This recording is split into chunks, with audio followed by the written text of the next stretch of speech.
light of recent events, I suppose we should make this in our usual broadcast of Reccembra Life, to talk about something more alien. Well, surface holders are among a large clade of non-earthly space life. While most space-dwelling Earth life uses the same power crystals we use in our technology to survive in space, surface holders are different, and their survival is truly a feat of biological engineering. They come from a planet located in the galaxy known to you as Andromeda 1, a separate, smaller entity to the larger Andromeda galaxy we usually look for life in. Their star is an orange dwarf, and their planet of origin orbits a fair distance away from its habitable zone. Still, this planet, a gas giant, is still very warm, thanks to what we believe to be residual heat from its formation, although of this we are still not fully sure. Its outer layers are almost as cold as space, but most life is found at altitudes with temperatures higher than 70 degrees Celsius. This place is not made for Earth life, with an atmosphere mostly composed of hydrogen and helium, with some water vapor and carbon, and some sulfur and nitrogen in trace amounts. This place harbors vast clouds of hydrocarbons and water, which at deeper altitudes even contain traces of materials found in the core, like sodium. It's an endless sky of constant winds and storms and lots of lightning when you least expect it. And it is here that the ancestor of surface holders first evolved. We have no idea of how they evolved.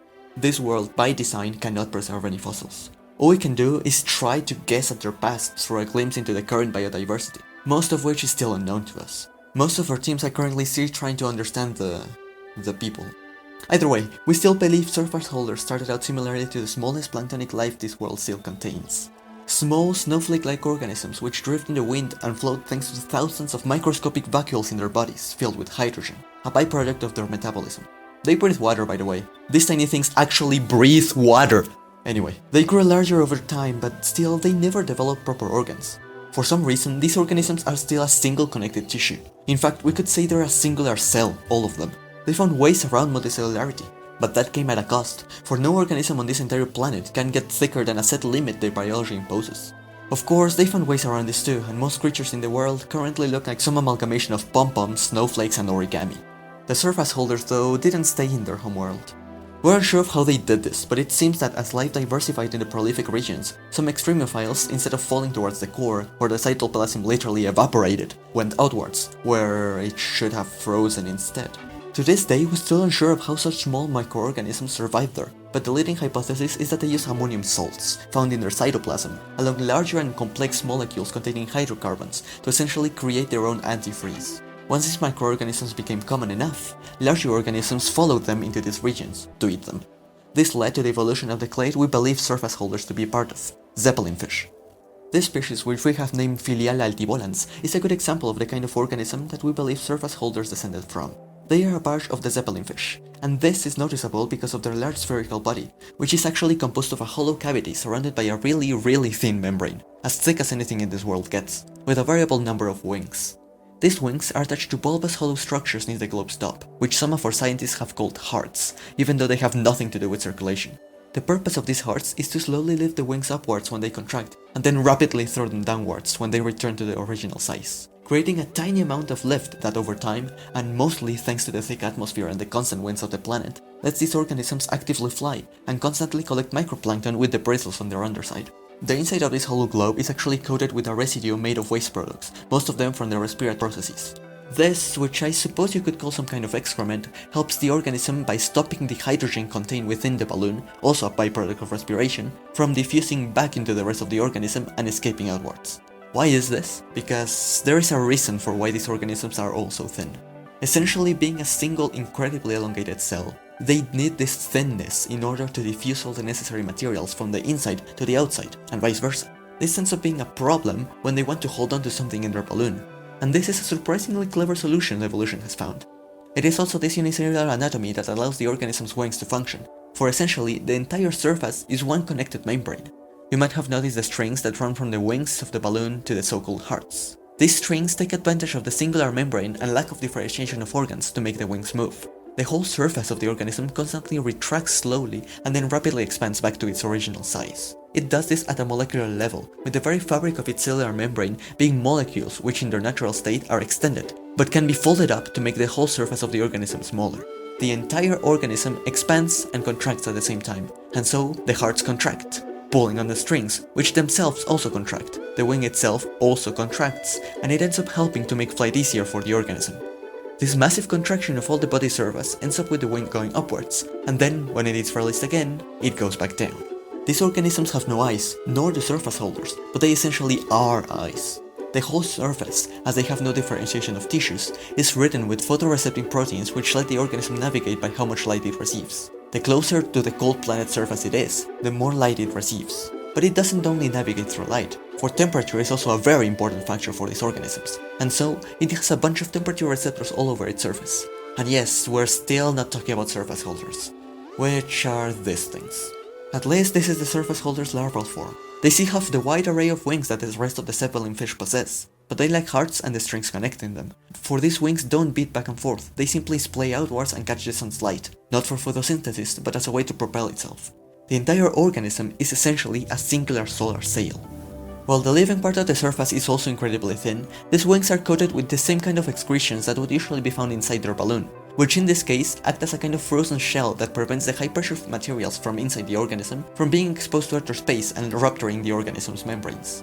Most notably, surface holders have evolved a way to reabsorb part of these products of their respiration, in case they are ever needed, debilitating their protection but letting them continue metabolizing for a while, and most especially, letting them produce gases such as methane, which they can use to temporarily rupture their shell and essentially, for a brief period of time, become a living rocket, with very little propulsion that is.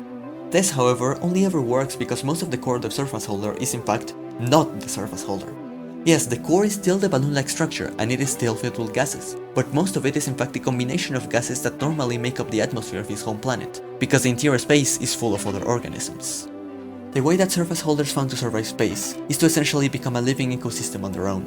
Their waste products are remetabolized by other microorganisms and given back to them so that they can keep on using them, recycling and recycling until eventually they reach a point of no return and start dying.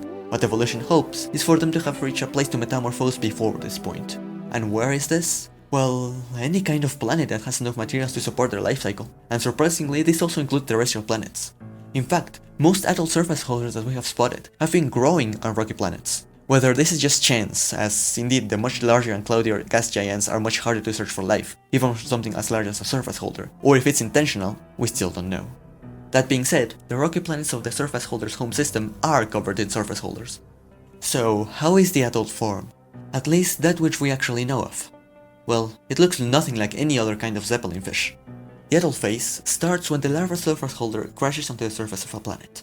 Its shell is burned and its wings are mostly destroyed during the fall. It always happens like this. But that is sort of what the organism wants. It is immediately exposed to the atmosphere of this place, and most surface holders, if they even survive this far, die at this point, but some manage to survive under the right conditions. And since adult surface holders produce just so many larvae, it is expected for at least some of them to find a suitable home. If it survives contact with the atmosphere, it immediately starts replenishing its reserves of, well, pretty much everything. It starts siphoning all the gases it can from the atmosphere, and then uses what remains of its wings. If it doesn't have any left, it will just start growing new to bury itself.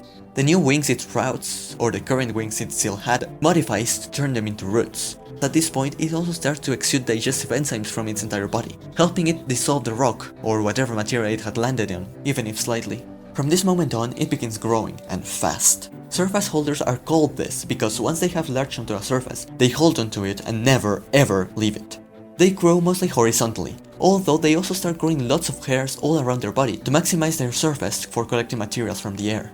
They never stop growing once they land, they simply keep on expanding and expanding and expanding. Some surface holders we've seen have covered the entirety of their planet. We still haven't found how their genetic code works, so we haven't been able to check if the planets we saw contain multiple individuals or a single organism. But simply given the odds of two surface holders finding the same planet, the most likely thing is for it to be a single organism. When the adult surface holder has grown large enough, something changes. We've been able to see waves of chemicals diffusing through its body, being created all across its surface and echoing through every hair and every root, like ripples in a pond. Waves of chemicals that signal this new change to come. And then, the surface holder starts building upwards. It makes structures far bigger than most buildings I've seen, enormous spires, and on the inside of the spires it begins budding off clones of itself, and all the organisms it still, this whole time, has held inside its body. These clones become the new larvae, stealing their dormant form, with their wings retracted. Each spire only ever fires once. The biochemistry of surface holders is perfectly made for producing flammable substances, and on the base of each spire it produces a lot of these. Growing over them is a different morph of surface holder that holds onto the larvae. It is, so to speak, a different caste of surface holder, whose only purpose in life is to get the larvae into orbit. When the parent surface holder is ready, it releases a signal into the rocket morph, which ignites the flammable substances it is swimming in, and in a moment is ejected kilometers into the sky. But this is not enough, and this is where the rocket's morph's true purpose is apparent. It also holds fuel, hence its name, and it starts burning it in the atmosphere. That being said, it shouldn't be enough, at least not in most worlds. Even though the rocket morph ejects the larvae out of itself at high speeds, we would be lucky if a single one gets into orbit, much less escapes from the planet's gravity well. And yet, we've seen it time and time again. We have seen how the spires explode, eject the rocket morph, and then crumble. The rocket morph then burns up its fuel, burns itself up in the process, and ejects the larvae out of the planet as its final act. It almost always happens no matter the escape velocity of the planet they're on. There's something here that we're missing. And that's why we believe that even though surface holders are the most organic, so to speak, space lifeforms we have observed, they cannot be solely organic. We have found no evidence of power crystals in their system, but they must have some kind of power crystal somewhere in their body. Something that they can activate the same way we activate our ships, to let them lift off the ground. But we haven't found it yet. I was hoping we would find some on this larva that crashed here on Reccembra, but no such luck so far. Well, then again, we were looking for power organelles like the ones we have, and that's not exactly something we should be looking for in an alien, now should we? Well, we'll keep on looking. Perhaps we can finally crack this mystery for once and for all.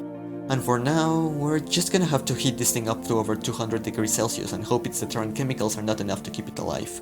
If not, we can always just tear it to pieces and send it back to space where it came from. Let's hope we don't have to do that. Last time, one of the pieces survived.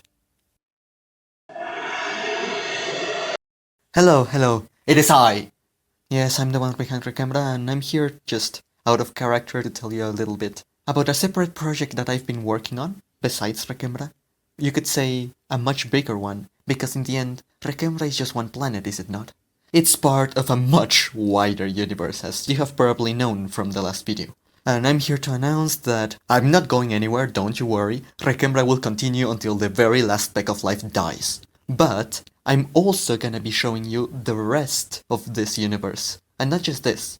No, I've made many different universes along the years, and I've prepared something so that I can show them to you. I've made a second channel which will be exploring these different literary worlds. And from there, you'll see many things Reccembra related and not Reccembra related. So if anyone's interested, I'll be putting a link to the second channel in the channel description, and hopefully in the description or comments of this video. And yes, that's kinda why this video took so long to make, I'm sorry.